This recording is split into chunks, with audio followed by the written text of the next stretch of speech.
جب نکاح ہو جاتا ہے پھر غوث پاک اپنی ماں کے شکم میں آتے ہیں. وہ غوث پاک کا دور تھا جب اپنی ماں کے پیٹ میں ہوا کرتے تھے تو اپنی ماں کے پیٹ سے آنے جانے والے کے سلام کو سن لیا کرتے تھے. غوث پاک رحمۃ اللہ تعالی علیہ جب ماں کے پیٹ میں تھے تو آنے جانے والے لوگوں کے گفتگو کو سن لیا کرتے تھے. جب غوث پاک ماں کی گود میں آئے، رمضان شریف میں آئے، رمضان میں آئے تو غوث پاک جیسے دنیا میں تشریف لائے ویسے ہی روزہ رکھنا شروع کر دیا. دن میں ماں کا دودھ نہیں پیا کرتے تھے، رات میں ماں کا دودھ پیا کرتے تھے. غوث پاک اپنی ماں کا دودھ دن میں نہیں پیا کرتے کیونکہ رمضان کا وقت تھا، دن میں روزہ کا وقت تھا، اس لیے غوث پاک ماں کا دودھ دن میں نہیں پیا کرتے تھے، رات میں پیا کرتے. جب لوگوں کو عید کے چاند اور رمضان کے چاند کا جھگڑا ہوتا، جب فتان ہوتا تو غوث پاک کے ماں کے پاس آتے تھے اور پوچھتے ہیں کہ عبد القادر نے آج دودھ پیا؟ تو اگر غوث پاک کی والد کہہ دیں گی، والدہ کہہ دیں گی کہ میرا بیٹا دن میں دودھ نہیں پیا ہے تو سمجھ جاتے تھے کہ روزہ ہے آج، اور کہہ دیتی تھی کہ آج دودھ پی لیا ہے تو سمجھ جاتے تھے کہ روزہ نہیں. یہ کرامت غوث پاک. اب غوث پاک دھیرے دھیرے 4 سال کی عمر کے ہوئے بچوں کے ساتھ کھیل رہے تھے. بچوں کے ساتھ غوث پاک کھیل رہے تھے اور غوث پاک کا کھیل بھی دیکھیے، ان کا کھیل بھی کتنا عجیب تھا. غوث پاک رحمۃ اللہ تعالی علیہ بچپنا کی عمر میں بچوں کے ساتھ کھیلتے تھے اور ان کا کھیل اتنا عجیب تھا. عبد القادر جیلانی رحمۃ اللہ تعالی علیہ کہتے تھے لا الہ، تو سارے بچے کہتے ہیں ہی اللہ. ان کا یہ کھیل تھا غوث پاک رحمۃ اللہ تعالی علیہ. جب کہتے تھے لا الہ تو سارے بچے کہتے ہیں الا اللہ. یہ کھیل تھا غوث پاک رحمۃ اللہ تعالی. غوث پاک رحمۃ اللہ تعالی علیہ 4 سال کی عمر میں بچوں کے ساتھ کھیل رہے ہیں. ایک بزرگ کا گزر ہوا وہاں پر. بزرگ کا گزر ہوتا ہے، وہ بزرگ کہتے ہیں السلام علیکم ورحمۃ اللہ وبرکاتہ. بزرگ سلام کرتے ہیں بچوں کو. وہ اس وقت کا دور تھا کہ وہاں چھوٹا بڑا نہیں دیکھا جاتا، وہاں بڑا چھوٹے کو سلام کرتا، چھوٹا بڑے کو سلام کرتا، سب مل جل کے رہتے. لیکن آج کا دور یہ ہو گیا کہ اگر کوئی بوڑھا ہے تو سوچتا ہے کہ یہ چھوٹا بچہ یہی سلام کرے گا. حالانکہ سلام میں پہل کرنا سنت ہے. سلام میں پہل کرنا یعنی آپ اگر کسی کو پہلے سلام کر دیتے ہیں تو وہ سنت ہو جاتا ہے. فرمایا جاتا ہے کہ سلام میں جتنا پہلے تم سلام کرو گے سنت پہ عمل ہوگا. لیکن آج تو نوجوان یہ سوچتے ہیں کہ یہ بچہ یہی سلام کرے گا پہلے پھر میں جواب دوں گا. یہ ہمارا حال ہو گیا ہے آج. نہیں، اس وقت کا دور تھا. وہ بزرگ کہتے ہیں السلام علیکم ورحمۃ اللہ وبرکاتہ تو سارے بچے ایک مرتبہ جواب دیتے ہیں وعلیکم السلام ورحمۃ اللہ وبرکاتہ. لیکن عبد القادر جیلانی 2 مرتبہ جواب دیتے ہیں، کہتے ہیں وعلیکم السلام ورحمۃ اللہ وبرکاتہ. 2 مرتبہ غوث پاک رحمۃ اللہ تعالی علیہ جواب دیتے ہیں. وہ بزرگ حیران، وہ بھی اللہ کے ولی تھے، وہ حیران ہو گئے اے بچے تم نے 2 مرتبہ جواب کیوں دیا؟ سب نے تو 1 مرتبہ جواب دیا. غوث پاک کہتے ہیں بابا جائیے آپ اپنا کام کیجیے، مجھے اپنا کام کرنے دیجیے. پھر وہ بزرگ پوچھتے ہیں کہ اے بیٹے بتا تو صحیح تم نے جواب کیوں دیا 2 مرتبہ؟ غوث پاک اس بزرگ کا ہاتھ پکڑتے ہیں، لے جاتے ہیں پہاڑ کے ٹیلے پر، لے جا کر پہاڑ کے اونچے ٹیلے پر لے جاتے ہیں اور کہتے ہیں اے بابا وہ دیکھ رہے ہو، وہ بستی دیکھ رہے ہو، اس بستی میں وہ گھر دکھ رہا ہے، وہ مکان دکھ رہا ہے؟ تو وہ بابا کہتے ہیں ہاں دکھ رہا ہے. تو وہ غوث پاک رحمۃ اللہ تعالی علیہ کہتے ہیں کہ آج سے 4 سال پہلے تم نے اس دروازے پر آیا تھا اور دروازے پر آ کر کے سلام کیا تھا، السلام علیکم ورحمۃ اللہ وبرکاتہ، تم نے کیا سوچ کر سلام کیا تھا؟ تو وہ بزرگ کہتے ہیں میں نے یہی سوچا تھا کہ سیدوں کا گھرانہ ہے، سیدوں کا دروازہ ہے، کچھ دعا مل جائے۔ تو غوث پاک کہتے ہیں کہ جب تم سلام کیے تھے تو تمہیں جواب ملا تھا؟ تو وہ بزرگ کہتے ہیں نہیں بیٹے مجھے جواب نہیں ملا تھا۔ تو غوث پاک کہتے ہیں پتہ ہے تمہیں کیوں جواب نہیں ملا تھا؟ پتہ ہے تمہیں کیوں نہیں جواب ملا تھا؟ اس وقت میرے گھر میں کوئی مرد نہیں تھا، کوئی نوجوان نہیں تھا جواب دینے کے لیے۔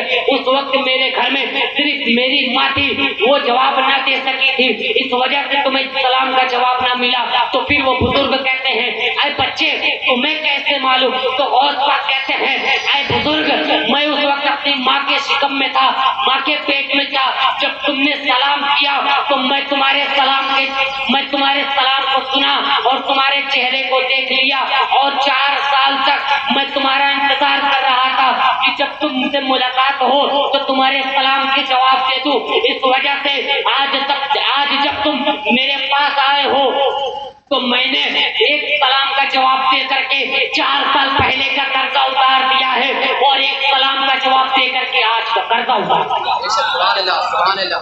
یہ ہمارے غوث پاک کی شان ہے۔ غوث پاک کی شان اگر بیان کی جائے تو پوری رات ختم ہو جائے، لیکن بات وقت کو دیکھتے ہوئے صرف 5 منٹ۔ غوث پاک وہ پائے کے بزرگ، انہوں نے کہا کہ 4 سال پہلے کا قرضہ اتار دیا ایک سلام کا جواب دے کر، اور دوسرے سلام کا جواب دے کر آج قرضہ اتار دیا۔ حضور غوث پاک رحمۃ اللہ تعالی علیہ جب مکتب میں تشریف لے جا رہے تھے، علم دین حاصل کرنے کے لیے جا رہے تھے، تو اپنی امی سے کہتے ہیں کہ اے امی جان میں علم دین حاصل کرنے کے لیے جا رہا ہوں، علم دین حاصل کرنے کے لیے جا رہا ہوں۔ ان کی امی کہتی ہیں کہ اے بیٹا ذرا اپنا ہاتھ مختصر لے سکتا ہوں، اے بیٹا ذرا اپنا ہاتھ میرے ہاتھ میں تو دے۔ تو غوث پاک کہتے ہیں کہ ٹھیک ہے۔ غوث پاک اپنا ہاتھ اپنی امی کے ہاتھ میں دیتے ہیں۔ ان کی امی وعدہ لیتی ہیں کہ اے بیٹا تو آج میری نظروں سے اوجھل ہو رہا ہے، تم میرے پاس میرے ہاتھوں پہ اپنا ہاتھ رکھ کے وعدہ کر کہ زندگی میں کبھی جھوٹ نہیں بولے گا، آج کے بعد کبھی جھوٹ نہیں بولے گا۔ یہ وعدہ اس لیے لیا جا رہا تھا کہ آج سے پہلے غوث پاک اپنی ماں کے سامنے تھے، اس لیے جھوٹ نہیں بولا کرتے تھے، اور آج کے بعد اپنی ماں کے آنکھوں سے اوجھل ہو رہے ہیں، اس لیے ماں نے وعدہ لیا کہ اے بیٹا آج کے بعد تو جھوٹ نہیں بولے گا۔ حالانکہ غوث پاک کبھی جھوٹ نہ بولے تھے اپنی زندگی میں، غوث پاک نے کبھی جھوٹ نہیں بولا، پھر بھی ایک ماں وعدہ لیتی ہے کہ بیٹا تو کبھی جھوٹ نہیں بولے گا۔ غوث پاک نے اقرار کیا، اقرار کرنے کے بعد جب قافلے کے ساتھ روانہ ہوئے، راستے میں ڈاکوؤں نے گھیر لیا تو سارے جو قافلے کے لوگ تھے، جو سارے سفر کرنے والے لوگ تھے، سب کا سامان لوٹ لیا۔ سامان لوٹنے کے بعد غوث پاک رحمۃ اللہ تعالی علیہ کی باری آتی ہے۔ یہ تو ننھے تھے، ابھی چھوٹے تھے، ان کے بارے میں کوئی زیادہ توجہ نہیں کر رہا تھا، ان کی طرف کوئی توجہ نہیں کر رہا تھا۔ ایک ڈاکو آتا ہے اور کہتا ہے بچے تیرے پاس بھی کچھ ہے؟ تو غوث پاک کہتے ہیں ہاں میرے پاس 40 سونے کے سکے ہیں۔ حالانکہ اس وقت جھوٹ نہیں بول سکتے غوث پاک، کیونکہ گھر سے ماں کا وعدہ لے کے نکلے ہیں۔ غوث پاک کہتے ہیں ہاں میرے پاس 40 سونے کے سکے ہیں۔ وہ ڈاکو سمجھتا ہے کہ یہ چھوٹا بچہ ہے، مذاق کر رہا ہوگا، اسی طرح چلا جاتا ہے۔ پھر دوسرا ڈاکو آتا ہے، کہتا ہے بچے تیرے پاس بھی کچھ ہے؟ تو غوث پاک کہتے ہیں ہاں میرے پاس 40 سونے کے سکے ہیں۔ تو وہ ڈاکو سمجھتا ہے کہ چھوٹا بچہ ہے، مذاق کر رہا ہوگا، بھلا اس کے پاس کیا مل سکتا ہے، وہ بھی واپس چلا جاتا ہے۔ ڈاکوؤں کا سردار پوچھتا ہے اپنے جو ڈاکوؤں کے سردار جو اس کے کمیٹی کے جو اس کے چیلے چپاٹی تھے، ان سے پوچھتا ہے کہ سارا مال لوٹ لائے، سب کا مال لوٹ لائے، کسی کا بچا تو نہیں ہے؟ تو ایک ڈاکو کہتا ہے کہ سردار ایک بچہ ہے قافلے میں، وہ کہتا ہے کہ میرے پاس 40 سونے کے سکے ہیں،